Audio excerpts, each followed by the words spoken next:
Hello everybody, what's up and welcome. Today we're going to be going over aiming a little bit more. So I already made a video about aiming just through the basics, 100%, starting from the bottom, and it got really good feedback. People seem to like it, so I'm going to elaborate on the topic a little bit. So in this video we're going to go over some myths, things that people say improve your aim but don't. And then after that I will go into a little bit of additional detail, give a couple extra tips that were not really in the scope of my last video. So let's get right into it. Now you can see in the background that I'm playing Osu. I just played this a couple hours ago just for the footage, and I'm a little bit rusty. I haven't played this game in quite a while, but I used to be very, very good at this game. I played this game so much. It's really fun, by the way. If you do like rhythm games and stuff, I do suggest you check it out, but this will not help you with your aim. As I said, I played this game a ton. I love this game. I got really, really good at it, but I stopped when I started playing Overwatch because it actually hurt my aim. Playing Osu made my aim in Overwatch worse, and there are a few reasons for this. First of all, and this is obvious, it's a 2D plane instead of a 3D camera rotating thing like in an FPS. Also, if you actually do play Osu like a high level, you tap with your keyboard as opposed to your mouse, and so that's much different from aiming. Plus the targets are very large, and you don't really flick to them the same way you flick in Counter-Strike because you have to kind of keep to the beat, so you're not just flicking and immediately clicking necessarily all the time. And like I said, the targets are very large with a lot of leeway. Now, my cursor right here, I have a custom cursor because, like I said, I used to play this game a lot, so it's quite small. But the regular cursor that most people will be using if they just follow someone's advice and play Osu is the giant targeting thing that I guess I'll post a picture of. And that's just completely unlike any FPS cursor, obviously. And if you actually, because I really wanted to take my Osu abilities and convert them to an FPS, so I went on the forum and we had a discussion, and this topic comes up on the forums a couple times every year. And every time if you ask pro, I mean there is no professional, but like really top tier Osu players, what does Osu have to do with FPS? Every single one of them is going to say absolutely nothing. So from the Osu players themselves, from the Osu forums, it doesn't help.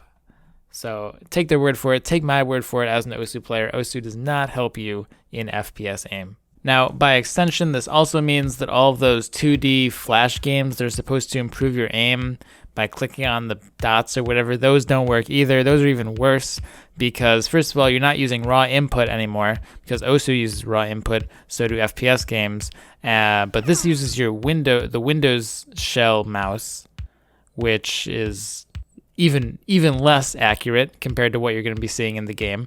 And it's just, I don't know, ridiculous. It basically has all the weaknesses that Osu has, and it's even worse. What is this?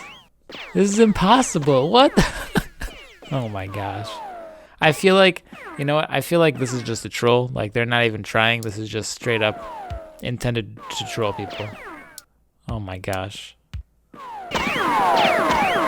And the third myth is that you can make your aim better by playing Counter-Strike, specifically some of these aim maps. Now, I used to play Counter-Strike, and I actually used these aim maps for my aim in Counter-Strike, but there are a couple of issues. Now, there are sites and calculations that claim to be able to convert Overwatch sensitivity to Counter-Strike sensitivity, and kinda, but Counter-Strike runs at a different field of view, maximum field of view, than Overwatch does. Overwatch maximum field of view is 103, and Counter-Strike, for most people, running on a regular 1080p monitor, it's 106. So it's very slightly different, but it is a slight difference.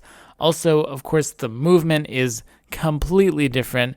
The aiming, I actually used the calculator to try to get my sensitivity into Counter-Strike from Overwatch, and it just feels completely different. Like it feels like a complete joke, not even the same at all. And like I said, the movement is different. A huge part of Overwatch is moving and shooting and jumping at the same time. Very rarely do you see people standing still shooting another person who's standing still. Everyone's always moving. You're always pressing a movement button while you're shooting, almost always. In Counter-Strike, this isn't the case. So really the only way you can practice aim in Counter-Strike, plus the maximum acceleration is different in Counter-Strike. It's faster, I believe. So you can't even practice strafe aiming properly with a pistol or something. So the only real good aim you can do is literally standing still and aiming. And again, you're at a different field of view, probably a slightly different sensitivity, because like I said, the sensitivity I got from the calculator, the most popular calculator to calculate Overwatch to Counter-Strike sensitivity,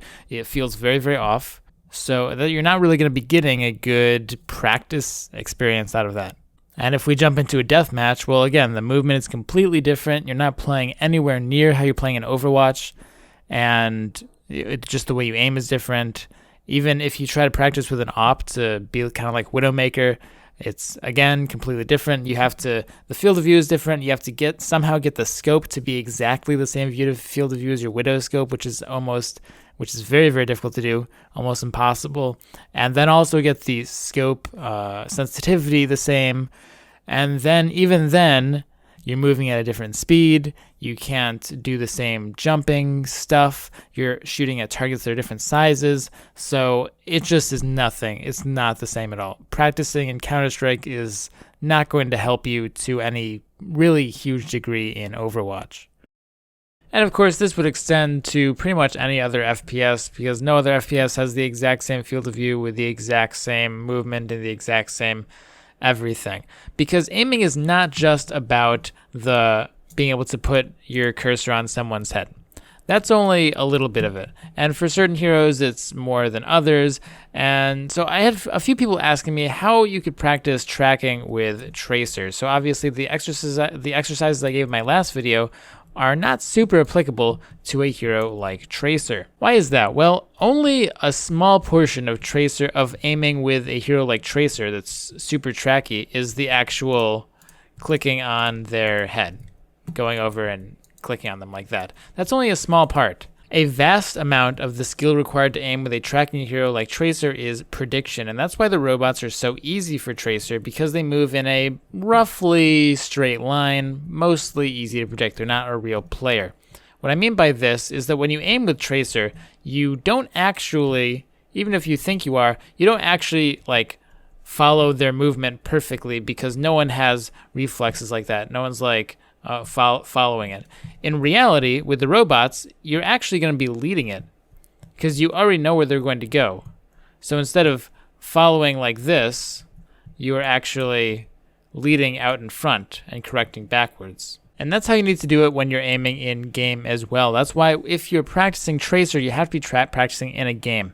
And besides just, again, the mechanical skill of being able to flick onto their head or whatever, you need to know where they're going. So always think about what their movement options are.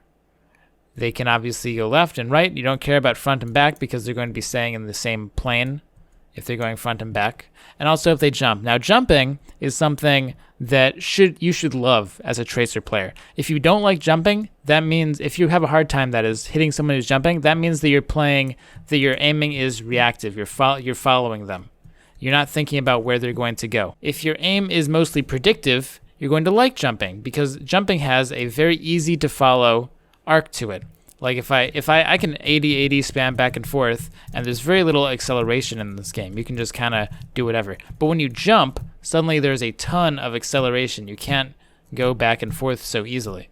So that's very, very easy to predict while someone's jumping in the air, because their movement options are much more limited compared to on the ground. So if you want to get better at aiming with Tracer, try to make sure you're predicting people. Don't just follow behind, because it's not really going to work. Eventually, if you get good enough, people act pretty similarly. There's only a limited number of movement options people can do. They can go left or right, or they can jump, because front and back usually don't matter if you're positioning yourself properly. So try to think about, what's the thing that they want to do right now? Where do they want to go? If it's a support, chances are, depending on where they are, they're probably going to want to run away from you. So you should be predicting in that direction. If it's a Genji, he's probably going to be jumping around, and predict the arc. So another concept I want to talk about, just a quick little tip, is aiming at angles. So in the last video, I only talked about aiming on a level plane down there with someone who's at the same level as you. But you should also practice and pay attention to aiming at angles like this. So if I draw a line, now I'm just going to move my mouse straight across the mouse pad. We get a straight line, obviously. But this is not a two-dimensional plane, obviously. This is a three-dimensional plane. So you'll notice that as I move, again, I'm going to move my mouse perfectly straight, the line curves. It's no longer straight anymore because I'm actually going on a curve. That's how angles work in FPS games. You can see that the line is not staying parallel to where it was before. Instead, we're making this sort of arc movement as we travel. Right, if you look at it, we're making an arc. And this is me just moving the mouse straight. So that's why a lot of people sometimes have difficulty aiming at things from these sharp angles. So if you have a problem with that, there are plenty of sharp angles you can practice on. There's this in the practice range. Plus, you can jump into a game with bots, and there are plenty of maps. You know, any angle on any map you can lure the bots to and practice there. And the last tip for those who have trouble against really hardcore AD spammers, you know, the people who just go back and forth, and if they're good at it, it's pretty random. So it's very hard to actually like get a reactive flick on it. It has to be very fast because there's no acceleration in this game, so people can just turn however they want. People particularly have problems with Genji's, and McCree's model is kind of weird when he does it as well. So if you're having trouble with this and someone's really getting you and they're AD spamming, you can, it's called plant aiming. Basically, you just plant your cursor there, and when they go through it, you click. This is much easier than flicking because all you have to do is just react with the mouse. So here we have an Anabot, and she doesn't strafe too intensely, but she does strafe a little bit. And we're going to see like that. That's basically all plant shooting is. It's just sitting there waiting for them to come into your cursor and clicking. That's mostly used for, again, if people are just going back and forth, passing in and out of your crosshair. But anyway, that's just about it for this video. So I hope you enjoyed, hope you learned something, maybe even had a little bit of fun. So stay positive and have a great day. Peace out, guys.